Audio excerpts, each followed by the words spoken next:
Hey guys, today we're going to take a look at Super Metroid on the Super Famicom. Now, if you've been following my channel, you might actually know this as the very first unboxing video that I ever did. Well, for my 150th unboxing video, I figured that I might go back and revisit this one. I was a lot worse back then. I didn't really know what I was doing quite as much. I didn't have a tripod for the camera or anything. So I thought, at least for Super Metroid, I might revisit it, just because I'm such a big fan of the Metroid series. So, first off, you can see we've got a really great front cover here. So we've got Samus charging her arm cannon down there while running away from the combined force of Ridley and Kraid. You've got some other enemies over there. As you can see, there's a lot of great detail. There's a space pirate. Some Chozo ruins on Zebus, and there are so many great aspects to this particular front cover. It's an absolute joy to look at, and is what actually convinced me to buy this version of the game, in part. I'll get to the other reason later. So, on each of the sides, you just have the Super Metroid title with a pretty simple background, Super Metroid, and on this side you've got Super Famicom. And the rest of Kraid. Just flat on the bottom. On the back, we get some great artwork, some good screenshots, and so in the background, as you can see, there's the Metroid. You get some artwork with Samus there she's doing a screw attack. And then you've got, of course, got a few screenshots from the game. So there she is using the grapple beam in Brinstar. Then you get the awesome inventory screen. Looks like she's got everything there. And then you have her fighting Spore Spawn, which is an interesting choice, but yeah. And down there, of course, you get the screw attack symbol.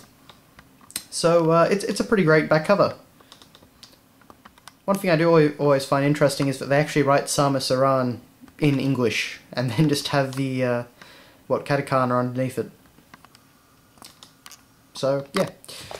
Anyway, moving on. We get a manual, of course. Just a reprint of the front cover there. And pretty much the same thing on the back.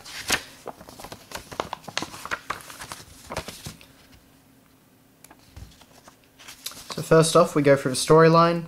We've got that great image from the start of the game with Samus's visor. We get to see images from those scenes, like where she's fighting Mother Brain in Metroid 1. When she finds the Metroid Infant at the end of 2, as well as all the other scenes from the intro and Pinus Zebus in the background. So yeah, there's some pretty great stuff. Again, you get plenty more artwork, and the artwork for Super Metroid is absolutely fantastic. So it's definitely worth looking at.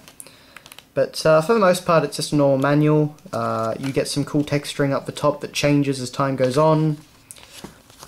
You get this great map here of the world, and it's a really nicely detailed map. I mean, it doesn't actually give you the locations of things, but it gives you the overall layout of the game world. And then it takes you through all the different items, so missiles, power bomb, grappling hook, and energy tanks, all the different stuff. And there are a lot of pickups in this game. And interestingly enough, you'll see that they're all listed in English. So just a handy little thing, and we'll get to that a bit more very soon. But again, more texture changes up the top. The different suits, so Varia suit and the Gravity suit. Then we get to some enemies, and we get some more artwork over here. And the bosses, well, a couple of them anyway. For some, oh no, there he is, looking very red compared to his actual purple incarnation, but anyway. And there's Crocomire. What was his name? Dragoon, or Dragon, or something like that. Space Pirates, Phantoon. The Metroids, the little animal creatures, the Chozo statue, and of course the screw attack symbol, and another piece of Samus Aran artwork. So yeah, as you can see, this manual's packed to the brim with great artwork and details and that sort of thing.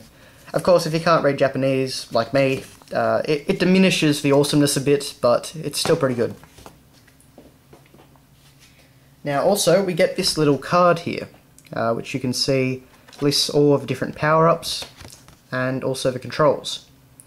I don't know why this little card's in here, but it seems to happen with a few of the Super Famicom games, so yeah, I guess you can just have this little card with you and, I don't know, cross things off or tick things off or something like that, or if you need to remember, you know, controls, like if you need to get past the noob bridge, I guess you've got this in it by your side, so yeah. And finally, of course, we have the cartridge. And we've got a new piece of artwork of Samus against a giant Metroid, which of course is in the game.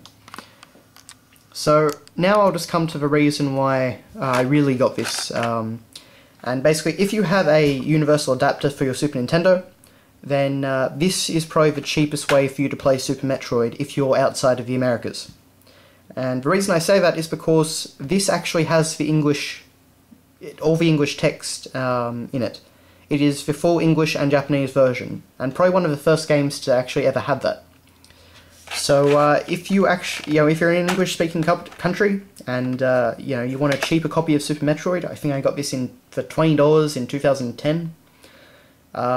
This is definitely a good route to go. So yeah.